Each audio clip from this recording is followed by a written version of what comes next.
Baik, selamat pagi, malam, sore, teman-teman semua. Perkenalkan, nama saya Azizan Masud Alauddin, mahasiswa program studi Profesi Insinyur Batch 16 Universitas Indonesia. Di sini saya akan menjabarkan safety case terkait kebakaran perusahaan kosmetik di Bekasi pada tahun 2015. Eh, dengan mata kuliah keselamatan, kesehatan, keamanan kerja dan lingkungan. Dosen pengampu Profesor Dr. Heri Hermansyah. Mungkin sebelum masuk ke penjelasan kasus lebih dalam, di sini ada konsep awal terkait proses accident sequence. Jadi di sini ada framework yang biasa digunakan untuk mengidentifikasi risiko. Jadi bagaimana memahami alur sebuah kesalahan kecil bisa berujung pada bencana yang besar, misalkan. Lalu juga sebagai investigasi kecelakaan, memetakan titik di mana sebuah sistem gagal sehingga perlindungan tidak bekerja sebagaimana mestinya. Framework ini saya dapatkan dari CCPS Training Course Sandia Laboratory. Mungkin kita jelaskan dari yang paling kiri. Ada containment and control di sini, mengelola risiko bahaya melalui pengendalian awal untuk mencegah deviation atau penyimpangan. Jadi di sini ada hazard atau bahaya. Hazard bahaya ini bisa kimia, material, energi dan sebagainya macamnya. Kondisi normal atau kondisi terkendali itu di sini garisnya tidak ada yang terputus. Nah, itu disebut kondisi normal. Namun ada kalanya sebuah hazard itu terjadi penyebab sehingga terjadi garis terputus yang disebut broken light. Nah, adanya hal penyebab ini memberikan dampak deviasi atau penyimpangan. Nah, penyimpangan ini disebut kondisi abnormal atau tidak normal karena ada yang aneh nih dari yang awalnya terkendali menjadi tidak terkendali atau abnormal. Bahasanya dengan kata lain di sini terjadi insiden, namun belum adanya korban dan sebagainya macamnya. Nah, penanganan pertama atau lapisan pertama itu ada preventive safeguard. Jika terjadi penyimpangan ini, sistem preventive safeguard bertujuan untuk mendapatkan kembali kendali atau menghentikan kejadian untuk mencegah terjadinya loss event.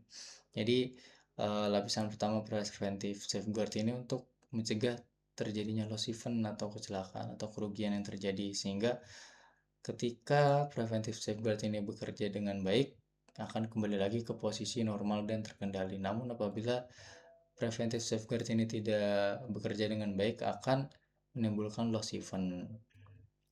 Lanjut, ketika sudah masuk ke loss event atau accident, di situ ada korban, kerusakan fasilitas, lingkungan, mungkin reputasi perusahaan di situ.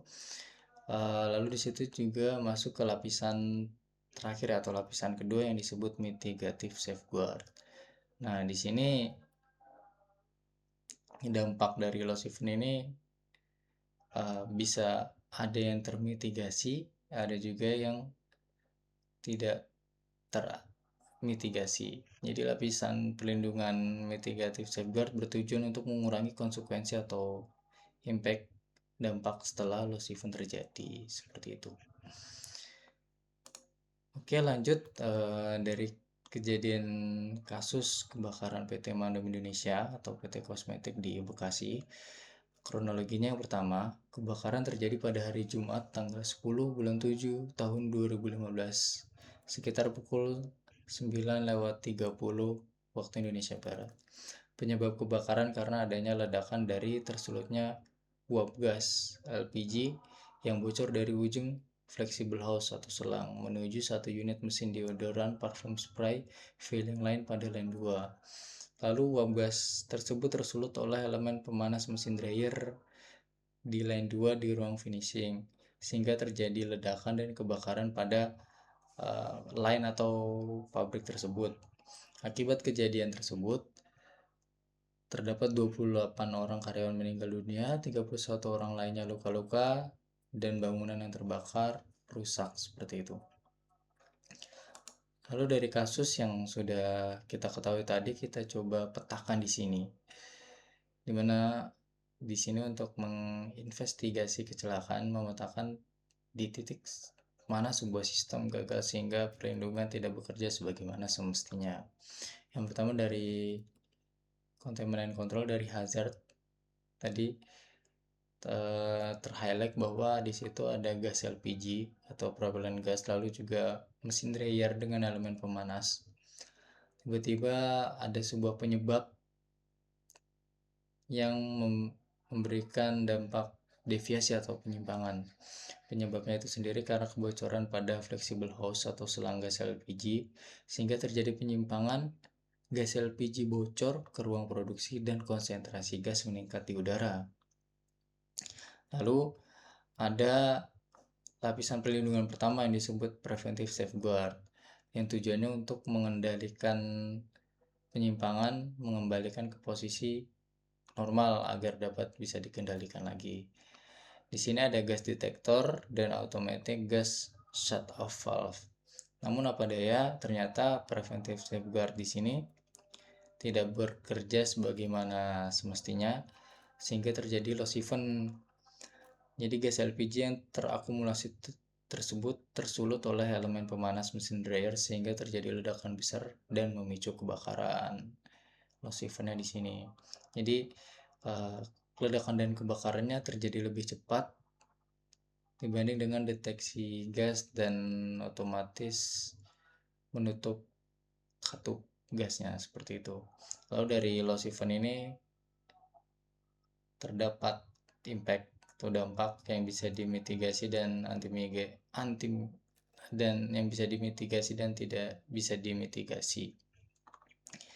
Yang bisa dimitigasi dari loss event tersebut adalah yang pertama pemadam kebakaran untuk memadamkan api di tempat kejadian. Lalu evakuasi pekerja agar tidak ada penambahan korban jiwa. Lalu yang ketiga emergency response untuk menanggulangi langsung pekerja yang terkena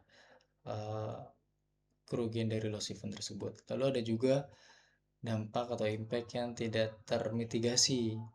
Yang pertama ada 28 orang meninggal dunia, lalu 31 orang luka-luka, dan yang ketiga bangunan hancur rusak karena terbakar. Itu. Jadi beginilah pemetaan dari kasus ledakan dan kebakaran di PT Mandop Indonesia. Lalu dari kesimpulan kita dapat mengambil bahwa kasus ledakan dan kebakaran di PT Mandop Indonesia menunjukkan pentingnya penerapan proses accident sequence dalam kegiatan industri. Setiap proses industri memiliki potensi bahaya atau hazard yang berpotensi menimbulkan kecelakaan jika terjadi penyimpangan tadi, yang awalnya terkendali kondisi normal menjadi kondisi abnormal. Melalui penerapan preventive safeguard atau lapisan perlindungan pertama, potensi kecelakaan atau loss event dapat dicegah sehingga kembali lagi ke kondisi normal yang dapat dikendalikan. Jika preventive safeguard ini tidak bisa bekerja sebagaimana mestinya, masih ada lapisan kedua untuk mengurangi loss event yang disebut mitigative safeguard yang berperan penting untuk mengurangi dampak jika kecelakaan tetap terjadi. Oleh karena itu, proses accident sequence sangat bermanfaat untuk mengidentifikasi resiko dan investigasi kecelakaan yang terjadi. Serta tujuannya juga untuk melindungi keselamatan pekerja, meminimalkan kerugian terhadap fasilitas dan lingkungan di lingkungan industri. Seperti itu. Mungkin itu saja dari saya terkait pembahasan safety case ini. Mungkin dari teman-teman bisa diskusi di bawah, pertanyaan dan sebagainya macamnya dipersilakan. Terima kasih dan jumpa kembali.